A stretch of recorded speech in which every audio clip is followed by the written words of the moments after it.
गोदोना सानाय सिनस्रि सानाय जरा जरा सानाय हान्थु सानाय खर' सानाय नै बेफोरबायदि सानाय सुनायाथ' जों बयनावबो मानसिफोरनाव जायो दा बेनिखायनो नैबे जिनिसखौ फाहामथाय लानो थाखाय नो medicine no pain no side effect माने खुनु मुलि नाङा खुनु सानाय गैया आरो खुनु साइड इफेक्ट गैया नैबे रोखोमै फाहामथायखौ लानो हायो बबेयाव होनोब्ला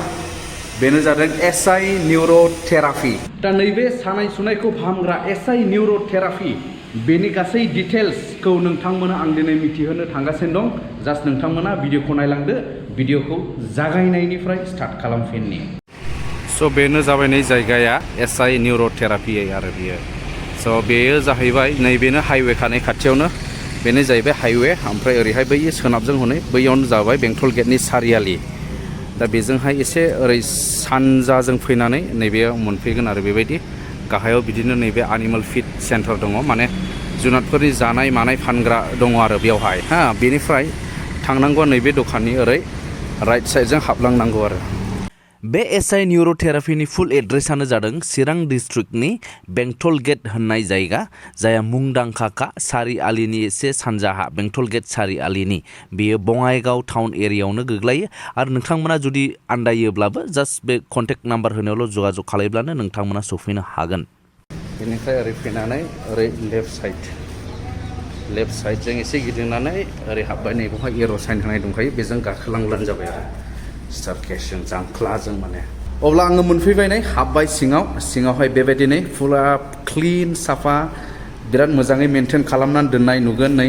ओरै टयलेट दंखायो नै सिन्था खालामनाङा स' गासै बेफोरखौ बहा मा दं माबोरै बेयाव ट्रिटमेन्टखौ होनाय जायो दा जिरायनानै दङ नै बेनिनो थेरापिस्ट बिथां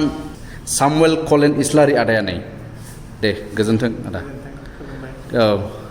दा फार्स्टआवनो नैबेवहाय आं मोनसे डक्टरफोरनियाव जेब्ला थाङो बेवहाय नुग्रा जि माबा नायग्रा बायदि आं बेयाव नुनो मोन्दों नै बे मा जिनिस बेखौहाय आदाया खोन्थागोन आरो जोंनोहाय गिबियावनो आङो सानदों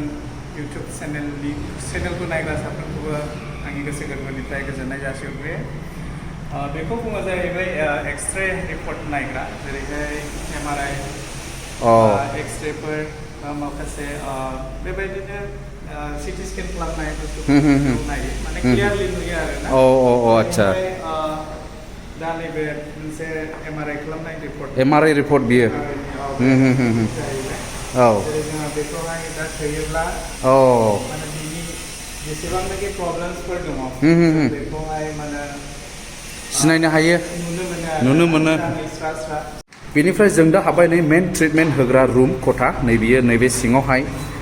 अके नै बेबायदि नै आरोबाव मोनसे काउन्टार दङ बेवहाय बेनिफ्राय नैबेखौ नायदो नै बेवहाय मा दं माबोरै खालामनाय जायो एबा नोंथांमोना गासैबो मिथिजोबगोन हमनो हाजोबसिगोन आरो बेनिफ्राय बेबायदिनो माखासे पेशेन्टसफ्रा जायफ्रा ट्रिटमेन्ट लागासिनो दं बेबायदिनो फैबाय नै आस्थे दा बिथांमोननिफ्रायनो आं माखासे खोथाफोरखौ सोंनानै नोंथांमोननो मिथिहोगोन माने उइथ रिजाल्ट मैनिफ्राय फैदों मादैया बेरांगाव माने बेवहाय लागासिनो दं ट्रिटमेन्ट ना मैयानिफ्राय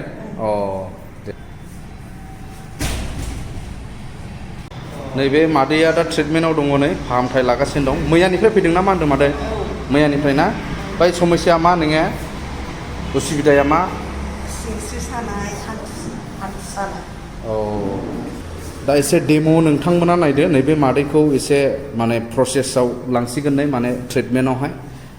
दा ट्रिटमेन्ट होसिगोन नै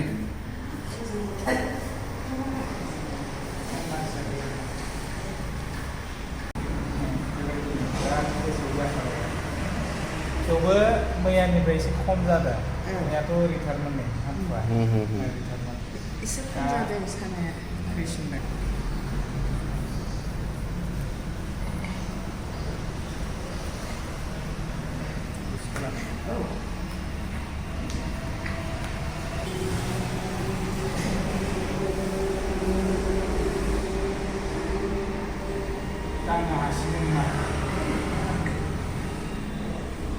माबोरै होनदों आदा प्रब्लेमा बेनो मेन प्रब्लेमा मामोन बे प्रब्लेमा जाहैबाय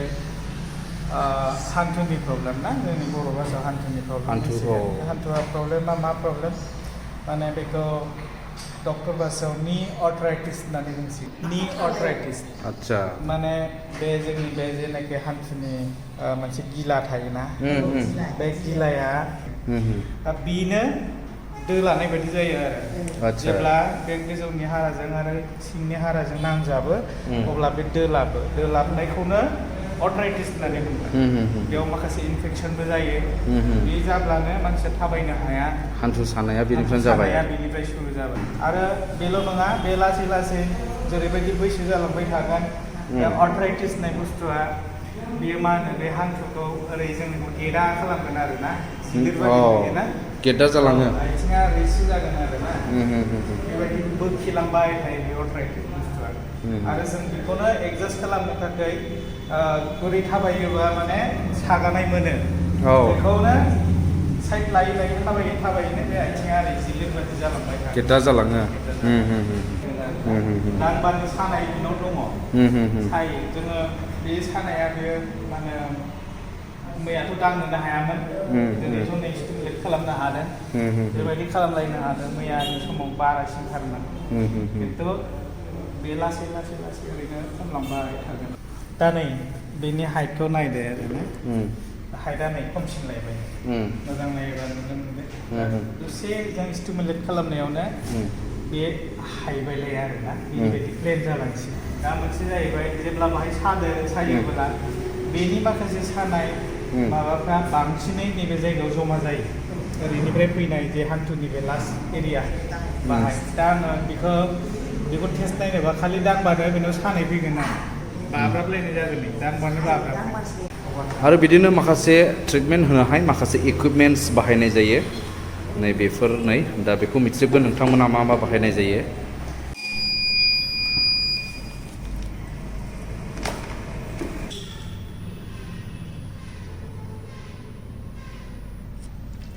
सुदों ना मादों बेखौ टेस्ट नायनांगौ आदसा बेयाव पावार फैदोंना फैयाखै बेखौ लाइन फैदोंना फैयाखै मालाबा बेयाव हिट जायो नामा बुस्थुआलाय हिट ओरैनो एसे हिट जायो आरो बे आल्ट्रासाउन्ड जायखौ बुङो ना बिनि रेसआ सिङाव थाङो आरोना सिङाव थांनानै बे माखासे सानाय बुनायफोरखौहाय बे खामानि मावो दा बेनि वेबआ सिङाव थांगोन आरो बियो रिपेयार खालामगोन आरो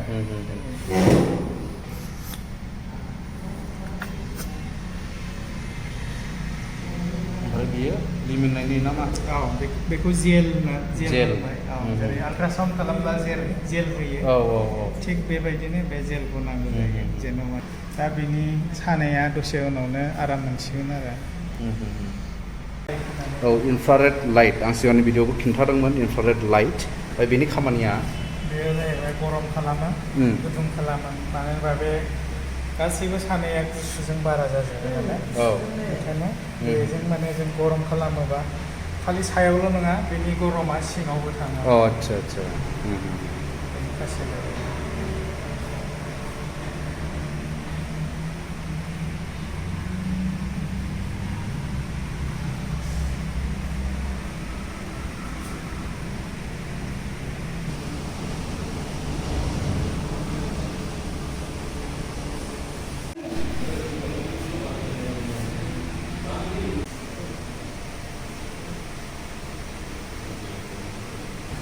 बेरेंगाव थांनांला बेखौ गेटसिम फैनानै फट' दे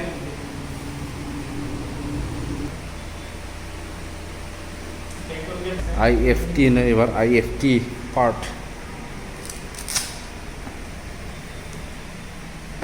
IFT होनोब्ला टेन्स होनो हायो आरो ओमफ्राय बिनि खामानिया जाहैबाय सिङाव रोदानि प्रब्लेमफोरखौ बे सल्भ खालामगोन फिसा फिसा रोदा दङ जाय रोदाया माने बुनानै थायो ब्लाडखौ सार्कुलेट खालामनो होआ बेनि थाखायसो सायो नालाय दा बेफोरखौ बियो माने क्लियार खालामगोन आरो दा बिनि सानायाबो खम लांगोन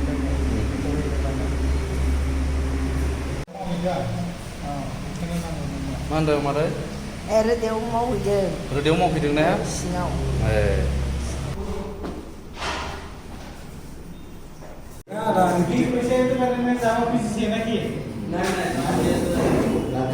दिनैनि माबाया जोब्बाय कर्सआ ओमफ्राय माबायदि मोनखो दा एसे आराम मोनदों आरो आरोबाव सासे पेशेन्ट नैबेयावनो एसआइ निउर'थेरापियाव नैबे आदायाबो लाफैबाय थादोंनो सानबेसे जाखो आदाने आं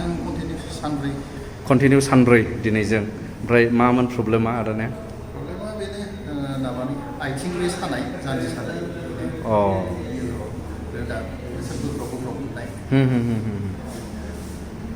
ओमफ्राय माबायदि मोनदों दा सानब्रै एसे हालखा मोनदों आरो रेजें मोनबाय एसे माने अलरेडि सिदा जानो हायामोन आङो आदसा आदसा दा सिदा जाफिनबाय आरोबाव सासे पेशेन्ट नैबे नै कटपुरा आइसे आपना मानिकपुर बालिकुरि कलगासि बरपेटा बरपेटानिफ्राय समस्या কি আপনার বাবা আপনার দেউতা না সমস্যাটো কি প্ৰেছাৰ ষ্টক হৈছে প্ৰেছাৰ ষ্টক হোৱাৰ পিছত এক সাইড পেৰালাইসিস হৈ গৈছে আচ্ছা এই এটা আনিছো চাওয়াত আমাৰ ট্ৰিটমেন্ট কৰি ভাল সেইকাৰণে এটা আনিছো কেনেকা লাগিছে আজি সেকেন্ড ডে হয় माने नैबे पेशेन्टने मेगन नुवानो ना सुखु देखाना फायना मेगन नुवानो बेजों आरो लोगोसे प्रब्लेमा पारालाइज माने प्रेसार स्ट्रोक जादोंमोन आरो प्रेसार स्ट्रोक जानानै पारालाइज बरपेटानि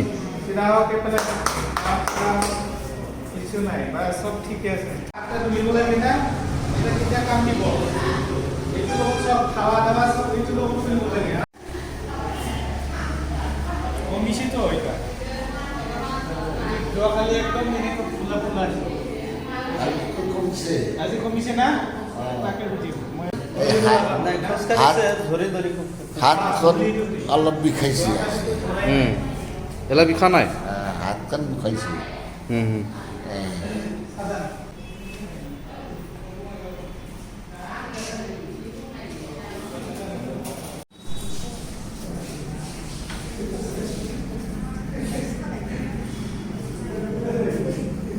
बेखिनियाव सायो आरो गासिबो सायो ओमफ्राय नै बेखिनियाव हाबनाय बायदि मोनो खावसेना गासिबो फुरा सायो दैलि सायो खै बोसोर जाखो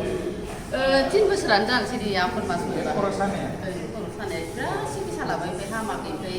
गुवाहाटि जिनारसियाव थांनायाव माइग्रेन होनना बुंदों आरो ओमफ्राय बेफोर मुलि जाबाय ओमफ्राय हामाखै आरो मुलिजों खारा हामाखै आङो रुपहि बरमाजरानिफ्राय फैदों बाक्सा डिस्ट्रिक्टनि बेनिफ्राय नोंथांमोना सोरबा सोरबा गोजाननि नायग्राफ्रा सानदों जानो हागौ बे एसे गोजानाव थांनानै माबोरै ट्रिटमेन्ट लाहैगोन होननानै नाथाय बेवहाय मोनसे फेसिलिटि दं बेनो बेवहाय नोंथांमोना थाफैनोबो हायो आरो रुमखौ बुकिं खालामना थाफैनो हागोन बेयावनो आटास्ट नै बेवहाय बिथांमोनहा माने रुमनि फेसिलिटि बानायनानै होखाबाय हो नैबेयाव मोनसे रुम दं हरै मोनसे रुम दं माने मोनथामसो रुम दङ माने साथामसो थाथारनो गोसोफ्रा माने थाफैनो हानायनि फेसिलिटिया जाजेनबाय आरोबाव जालांगोन थानायनि फेसिलिटिखौ बिथांमोना बारायबावनो नागिरदों आरो बेनो जाहैबाय नै रुम थाग्रा रुम बेयो बाथरुम आच्छा ओरैहाय नैबेवहाय बाथरुमै मायै रुमै थाग्रा बियो आच्छा बेनिफ्राय नै बेबायदि थाग्रा रुम दंखायो आरो बेयाव बेलाय स' लोगोफोर नोंथांमोना भिडिअखौ नायनानै माबायदि मोनखो नोंथांमोना कमेन्ट खालामदो आरो जायफोरा फैनो गोसो सानाय सुनाय बेमारजों गोग्लैसोनानै दङ नोंथांमोना बेयाव फैनानै फाहामथायफोरखौ लाफैनो हागोन आङो कन्टेक्ट नाम्बारखौथ' स्क्रिनाव होबाय थाखादों बेयाव जगाजग खालामनानै फैनो हागोन अब्ला दिनैनि भिडिअआ बेनोसै लोगोफोर आरो उननि भिडिअआव लोगो मोनबावगोन बाय बाय